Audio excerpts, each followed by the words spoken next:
여러분, 청담샵의 메이크업 쌤들이 이런 모델이 오면 현장에서 긴급으로 하는 스킨케어법이에요. 특히 모공 보이게 있는 한 피지를 좀 녹이도록 해주시고요. 먹여서 자 브러쉬 끝을 이용해서 보면 이런 작업을 해요.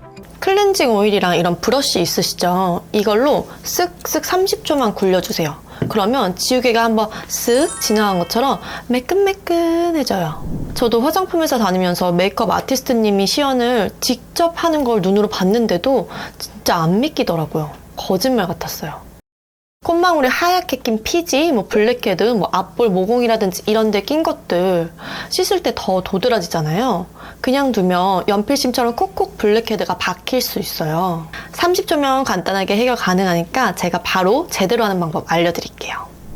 많은 아티스트님들이 현장에서 급할 때 이 스킨케어법을 굉장히 많이 쓰시는데 우리는 집에서 할 거니까 조금 더 효과를 높여볼게요. 바로 브러쉬랑 이 클렌저를 같이 써서 할 거예요. 모공 청소에 가장 효과적인 도구는 브러쉬, 가장 효과적인 성분은 바하 클레이 효소, 이런 성분들이에요. 바하 클레이 효소 같은 그런 모공 청소를 잘하는 성분을 한꺼번에 다 담고 있는 게 바로 이 제품이에요. 그렇기 때문에 같이 썼을 때 궁합이 굉장히 좋거든요. 가장 효과적이면서도 스피드하게 빠르게 모공 청소를 해줄 수가 있어요. 3개 성분을 다 함께 담고 있는 제품이 제가 국내에는 이거 하나밖에 못 찾았거든요. 자세한 거는 제가 고정 댓글에 링크를 달아둘게요.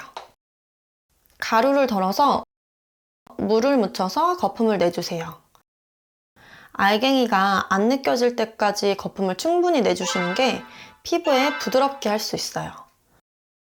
고민 부위에 충분히 거품을 묻혀주세요. 모공이 불려져 있으면 더 좋거든요. 스팀 타올을 먼저 해주셔도 좋고 귀찮다면 샤워하고 나서 해주셔도 좋습니다. 브러쉬에도 물을 적셔서 거품을 충분히 묻혀주세요. 고민인 부위에 작은 동그라미를 이렇게 그리면서 문질문질 해주고 씻으면 끝! 너무 쉽죠? 왜 우리가 계단 틈 사이에 그 빗자루질 하는 것처럼 이런 극세사모가 모공 속을 이렇게 훑고 지나가면서 청소를 해줍니다. 그래서 이거 한 번 했더니 요 주변에 콧망울에 있는 하얗게 낀 것들은요 금방 좋아지고요. 블랙헤드도 크기가 조금 줄어든 게 아마 보이실 거예요. 이게 꾸준히 해주시면 점점 블랙헤드의 사이즈도 작아지는 걸 아마 느끼실 거예요. 만약에 나는 좀 예민해서 좀 고민돼 라고 하시는 분들도 있으실 것 같아요. 워낙에 부드러운 모라서 저도 그렇게 예민하게 느껴지진 않았지만 혹시나 고민이 되시는 분들이 있다면 작은 부위는 이런 국소 부위들 이런 것들은 브러쉬가 좋고요. 조금 고민이 되시는 분들이라면 다이소 같은 데서 1,000원이면 그 페이스타올 극세사로 된 거 팔거든요. 그런 걸로 한번 먼저 문질문질 해보시는 것도 방법입니다. 이렇게 하고 그냥 두시면 안 돼요. 모공을 조여주셔야 합니다. 우리가 청소를 잘 하고 나면 모공이 이렇게 빵 뚫린 것처럼 보일 수 있거든요. 그때 이렇게 클레이 마스크를 써주시면 좋습니다. 고르실 때는 벤토나이트 성분이 들어있는 걸 고르시는 게 좋아요. 마스크에 있는 벤토나이트라고 하는 성분이 그 마르면서 수축할 때 힘으로 모공을 이렇게 쫙 조여주는 효과가 있거든요. 그러면서 안에 남아있던 각질 부스러기라든지 액상 피지들 이런 것들을 쫙쫙 빨아들이는 그런 효과가 있어요. 그렇기 때문에 블랙헤드가 다시 좀 차오르고 이런 것들을 어느 정도 예방하는 효과도 있습니다. 제가 쓴 이 비플레인 녹두 클레이 마스크팩도 벤토나이트 성분이 4번째에 위치하고 있거든요. 그래서 고르실 때 벤토나이트 성분이 좀 앞쪽에 한 3-4번째, 적어도 한 3-4번째에는 들어가 있는 걸로 골라주시는 게 좋습니다. 사용감 한번 보여드릴게요. 약간 이렇게 쿠앤크처럼 생겼죠? 녹두 알갱이가 들어있는데 자극적이지 않고 부드러워요. 이 정도의 점도인데 클레이 마스크팩이지만 촉촉한 편이거든요. 평소에 나는 좀 빠르게 마르는 클레이 마스크보다는 촉촉한 걸 원해요 하는 분들이라면 아마 굉장히 만족하실 거예요. 얇게 바르면 조금 빨리 마를 수 있어요. 모공을 조여주실 때는 얇게 발라서 조금 빠르게 말리고 수축된 느낌이 든다 그러면 바로 씻어내주시면 좋습니다.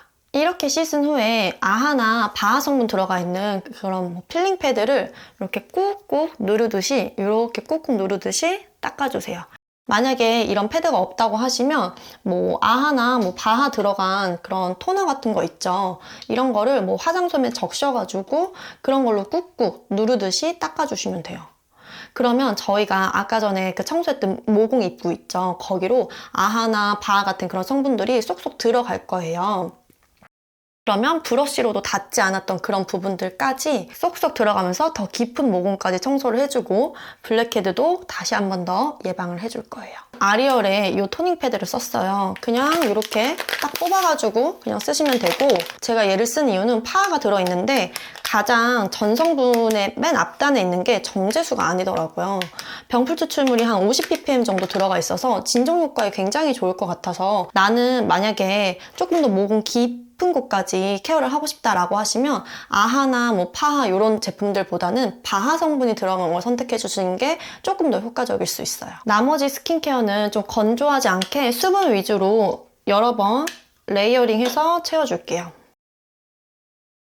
그리고 마지막으로 저는 수분크림을 2번, 3번 얹어서 마무리할 거예요. 이거는 제가 굉장히 자주 보여드렸던 수분크림이긴 한데, 듬뿍 얹고 나서 다음날 일어나잖아요? 그러면 피부가 약간 물 먹었네? 이런 기분이 좀 드실 거예요. 제가 다른 영상들에서도 자주 언급을 했지만 수분이 많아야 모공이 작아 보이거든요. 왜 우리가 목욕탕 갔다 오면 피부가 물에 불어가지고 막 진짜 깐달걀 같아 보이고, 그거랑 같은 원리라고 생각하시면 돼요. 우리가 모공 청소를 하고 나서 또 리치한 제품을 잔뜩 올리게 되면 모공이 줄어들 수 있는 시간을 안 주는 거나 마찬가지거든요. 그래서 모공 청소를 하셨다라고 한다면 꼭 수분 위주의 스킨케어를 해서 피지가 차오르기 전에 모공이 닫힐 수 있는 그런 시간을 꼭 주셨으면 좋겠습니다. 타로 조금 더 몇 가지 말씀드리자면, 클렌징 오일이랑 브러쉬 하실 때 클렌징 오일로 하셔도 괜찮아요. 그런데 2차 클렌징 꼼꼼하게 잘 해주시는 거 잊지 말아주시고, 만약에 나는 클렌징 오일이 좀 잘 안 맞는다 하시는 분들이라면 오늘 이런 제품으로 해보시는 것도 괜찮으실 것 같아요. 특히 나는 뭐 코나 이마 이런 데 좀 튀어나온 부분에 유독 피지, 블랙헤드 뭐 끼는 거 이런 거 많이 껴라고 하시는 분들은 자외선 차단제 꼭 필수로 잘 발라주셔야 돼요. 우리가 이렇게 튀어나온 부분은 외부 뭐 자외선 같은 그런 걸로부터 좀 피부를 보호하려고 과잉으로 더 피지를 많이 만들어내는 부분이거든요. 그렇기 때문에 자외선 차단은 정말 필수예요. 아마 영상 보시면서 저거 스티커 뭐지? 이런 분들도 계셨을 것 같아요. 제가 다른 영상에서도 말씀을 드리긴 했지만 한 4, 5개월 정도 홈케어도 뭐 선크림도 아무것도 못 발랐거든요. 제가 방금 전에 막 자외선 차단제 필수예요 이랬는데 저조차도 일상에 치이다 보니까 좀 잘 관리를 못했어요. 특히나 저처럼 피부 얇으신 분들은 관리 조금만 소홀하면 바로 이렇게 올라오실 거예요. 저도 그동안 관리를 잘 한다고 좀 잘 했는데 이번에 피부가 완전히 무너졌습니다. 그래서 레이저를 받고 있는데 이 레이저 받으면서 관리하는 것도 후기 영상을 좀 보여드리도록 할게요. 아마 여러분들도 피부가 한번 눈에 거슬리면 계속 그것만 보이실 거예요. 그 마음 저도 진짜 잘 알거든요. 그런 고민들에 제가 직접 겪고 드리는 정보가 조금이나마 좀 도움이 많이 되셨으면 좋겠습니다.